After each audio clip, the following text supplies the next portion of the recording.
Hey guys, Julian here, and today I'm super excited to be showing you how to make techno like Vril. As usual, you get the full project file and samples and mini and presets. All of that is available at the top of the description, and if you're a patron on my Patreon, check there because it's already available.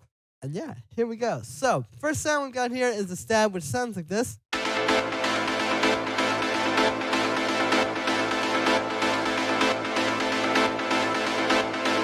So with this stab, what I was trying to recreate was maybe not necessarily like exactly the same sound, but what I'm trying to show you guys here that I think is something really good that you can take from Vril's music is how to get these like really big stabs. Like if you listen to this, you know,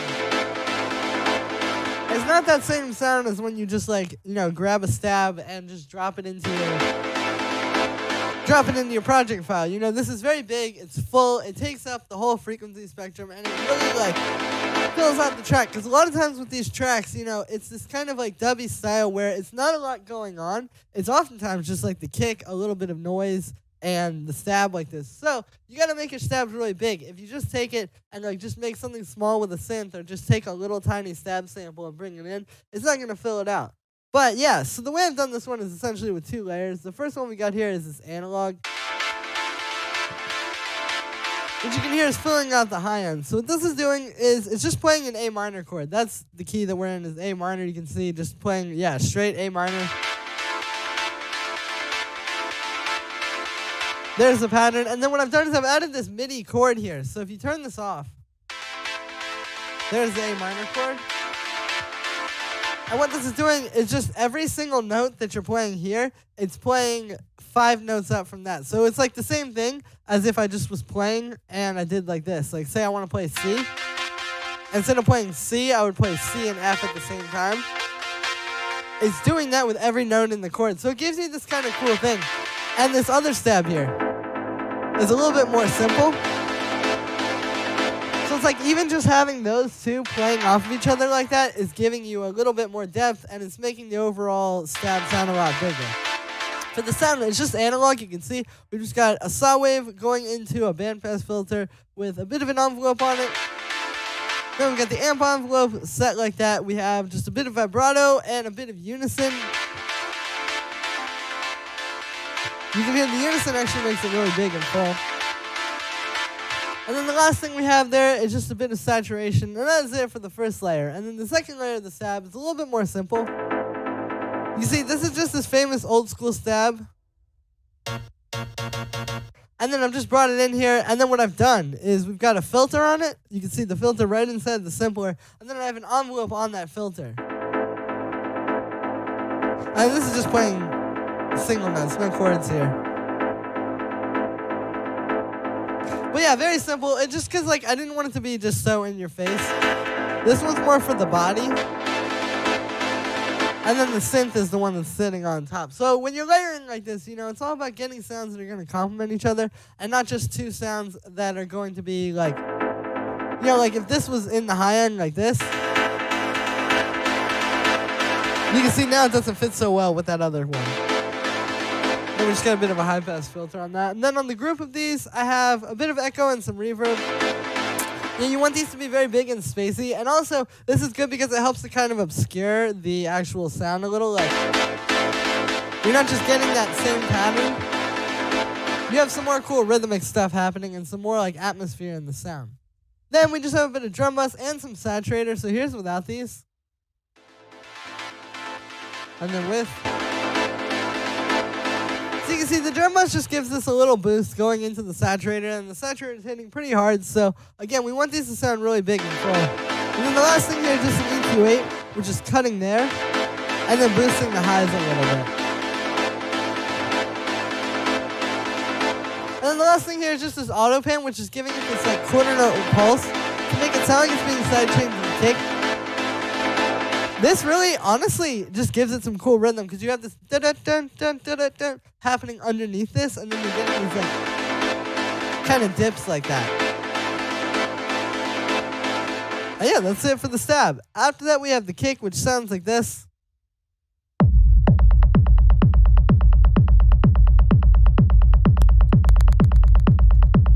It's pretty simple stuff here. It's just a nice punchy kick, and then you can see like with this style you want more of like a 909 type of kick, like That's what I was going for. You can see, then we just have that going into this rumble rack here. So we've got punch chain.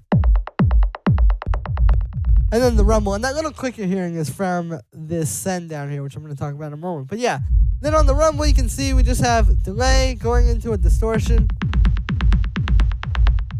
which creates that super rumbly sound. And then we have this low pass filter. And then I just have a side chain to the dry cake, and then I have an EQ8 cutting at 100 hertz to make a little bit of room for the punch. Then, yeah, that is it for the rumble. And then after that, we just have a little bit of drum bus to kind of make the kick punch a little bit more, and it makes it a little bit fatter.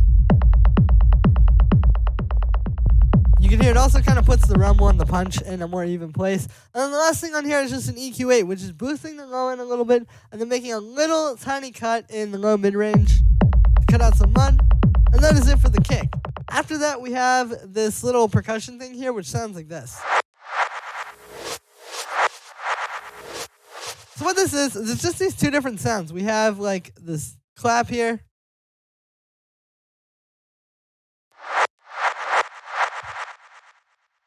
I'll take that and put it on a new track so you can hear.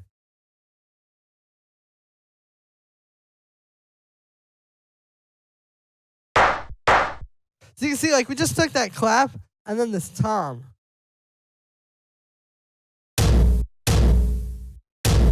And then I just put them on this track here and I reversed them. So I noticed this a lot in Vril's tracks. Like, he'll have these kind of background sort of, it's like almost percussion, but it's not quite like got a super hard transient to it. It's a little bit more chill. I think this is how that's being done. I mean, there's a lot of different ways that this could be done, but I think that this is a good way to do this because what's happening is we have these where you still do get kind of like a hit. Like, you can hear this with the kick. It's like,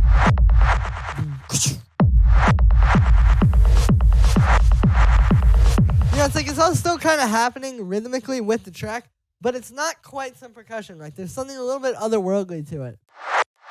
And I just have a bit of a high pass filter. And the only other thing with that is the delay that I have on the send, which a lot of things are going into that send. But that's definitely adding a lot in terms of the overall sound, because now you're getting these cascading different delays of it. But yeah, then after that we have the hi-hat, which sounds like this. It's pretty simple, just like this nice hi-hat. You can see I pitched it down quite a bit, and then we have that going through a bit of grain delay. So you can hear that just kind of makes it a little bit more textural, a little bit more like kind of fitting into the track. And not just like a regular, like super hard techno hi-hat. Then we just have a bit of saturation to make the hi-hat a bit bigger. And then finally we have an EQ8 cutting out the low end. And then the last thing we got going on here is the noise. So there's just these two different noises layered together. We got this one. And then this one. You can hear they're doing two very different things. Like, this one's more ch, and this one's more like tss. And then I just have those in a group with a bit of a bandpass filter, which has a little bit of an LFO on it to automate it and kind of move it around. You know, it gives it some sliding texture. Then we have some saturation, and then I just have an auto pan to make it kind of bounce off of the kick, very similar to what I had on the stab. And the last thing to show you here is this little send. So I've got this set up. You can hear we have a lot of things going through it. And what this is doing is essentially just creating this cool percussion loop. You know, with this style, you want it to be very minimal. So this allows you to do a lot more with the same elements that you already had, because you're just putting them through some delays, and now you're hearing that in the background. If I turn this off, and I'll turn it on, you can hear the textures of everything start to come together a lot more. So this is really what it comes down to, like when I'm saying like textural techno, like techno where it really has like a solid texture to it and a solid feel in that sense. This is one of those good ways that you can add that. You can see it's not hard. We just have a bit of echo and then a delay. I like using 2 delays because you get a lot of different stuff happening like this.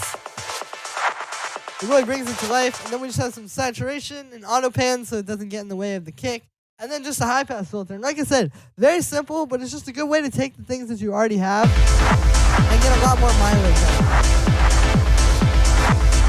it. And yeah, so there we are. That is going to be it for this one, guys. I hope you enjoyed. As always, make sure to like this video as well as subscribe. And let me know what you think of this video in the comments. Like I said in the beginning, you can get the full project file and samples and MIDI and presets and all that stuff from this video in the description. And if you're patient on my Patreon, check that because it's already available. Thank you so much, guys. I really appreciate all the support lately. I've been releasing a lot of music and I've been making a lot of videos. And you guys have been really out there supporting me and really making me feel like I'm doing something important. So I appreciate it. And yeah, thank you so much, guys. And I will see you tomorrow with another video.